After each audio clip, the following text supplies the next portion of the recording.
Hey, let's put cough drops in our buttholes and play video games. Just recently, Magicka was released for free on Steam for the weekend, and I had the opportunity to check it out. Is it worth you $10, or should you save your money? My name is Ed, and you're watching Ed Games.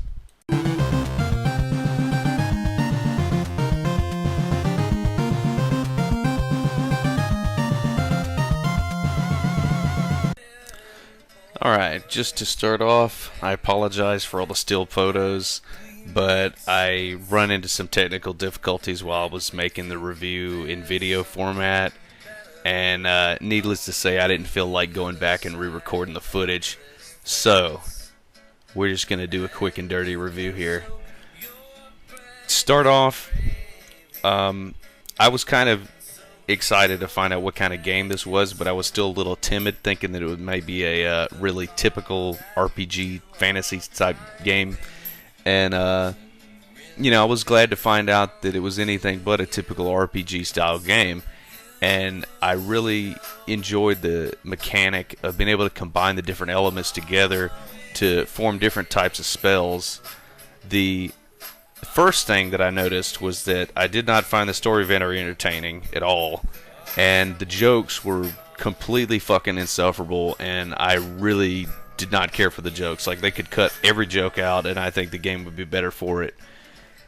That being said, I did enjoy the first little bit where I started learning how to combine the elements, taking the shield and making an ice shield or a fire shield or an arcane shield, and combining lightning with fire and that type of stuff. That was cool. But very soon I started to notice within the first few levels that the game gets extremely repetitive, and I just couldn't deal with the fact that, you know, I'd be killing like 20 or 30 goblins and then take 5 steps and then I'm killing 20 or 30 more goblins, and instead of having like really exciting combat, it's kind of more like you're running in circles, throwing stuff down and shooting stuff at the guys, and it just got a little too repetitive for me. I've heard people say that in multiplayer the game's a lot better, but there's not very many games that you can't say that about, so I can't really justify paying $10 for this game, with that being the only really cool thing being the effect of being able to combine the magic together and use it like that. I've heard that there's a lot of people who really do like this game. In fact, I've heard people bought all the DLC for it and stuff, but for my money, it's just not worth it. They mark it down on Steam for $2, something like that. I can see people maybe paying that for it just to play with their buddies and that kind of thing. But for my money, the game just gets too repetitive.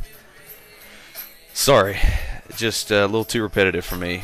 But hopefully the guys that made this will take these interesting new mechanics that they're working with and take it a little bit further on their next project.